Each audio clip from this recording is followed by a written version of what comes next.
Hello guys, welcome to my channel. The less is more. So today we will discuss an editorial from Indian Express, and it is about economy and the recent exports and imports. Okay, so let's start the editorial directly. The title of the editorial is Trade Ups and Downs.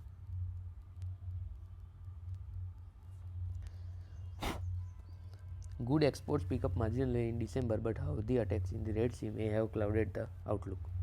After falling in November last year, India's merchandise export picked up marginally in December. As per data released by the Ministry of Commerce and Industry this week, goods exports and stood at 38.45 billion in December 2023, up 1% over the same period the year before. Stripping away petroleum exports, core non-oil exports grew at higher 6%. Alongside, the country's imports continue to fall, declining by 4.9% in December.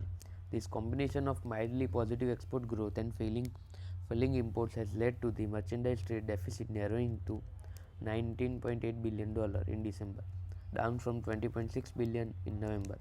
As a consequence, analysts at Nomura expect the current account deficit to touch around 1.6% of GDP in the quarter. In December, of the 30 key merchandise sectors, 17 showed positive export growth. Exports of electronic goods grew at a healthy 14.4%, engineering goods by 10.2%, and gems and jewelry by 14%. For the year so far, while aggregate exports are almost 6% lower than over the same period last year, 14 sectors have shown positive growth, with sectors like electronic goods and drugs and pharmaceuticals showing healthy performance. The former has grown by 22%, while the latter has registered a growth of 8.2%. On the other hand, even as imports on aggregate have declined by almost 8% in the year so far, they remain healthy in segments such as iron and steel, non-ferrous metals, machinery and machine tools, electronic goods, and gold. Global trade is facing tremendous uncertainty due to Houthi attacks in the Red Sea. The consequent increase in the transportation cost, insurance premiums, and the time involved. As per reports, a substantial number of vessels are now being rerouted through the Cape of Good Hope, are likely to adversely impact India's exports, especially to Europe, which accounts for around 15% of the country's merchandise exports. As per the commerce industry, around 80% of the outbound shipping to Europe takes place through the Red Sea region. The full impact of these attacks in the Red Sea will only be visible in weeks and months ahead. However, if India's exports are sharply impacted, the merchandise trade deficit would widen more than currently expected in the last quarter of the financial year. Okay, so there is ups and downs in the merchandise exports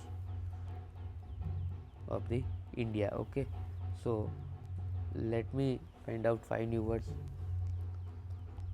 Pick up marginally,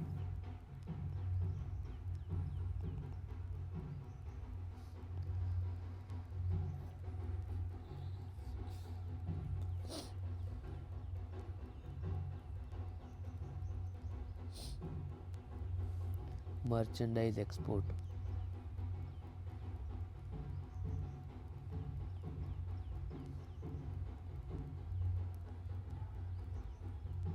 third is consequence, fourth is tremendous, fifth is adversely impact. Okay, so these are the 5 words. Okay, and I also recommend you to comment in the comment section 5 new words that you find appropriate for yourself to use in your daily conversation as well as writings. Okay, so till then, bye bye, signing off.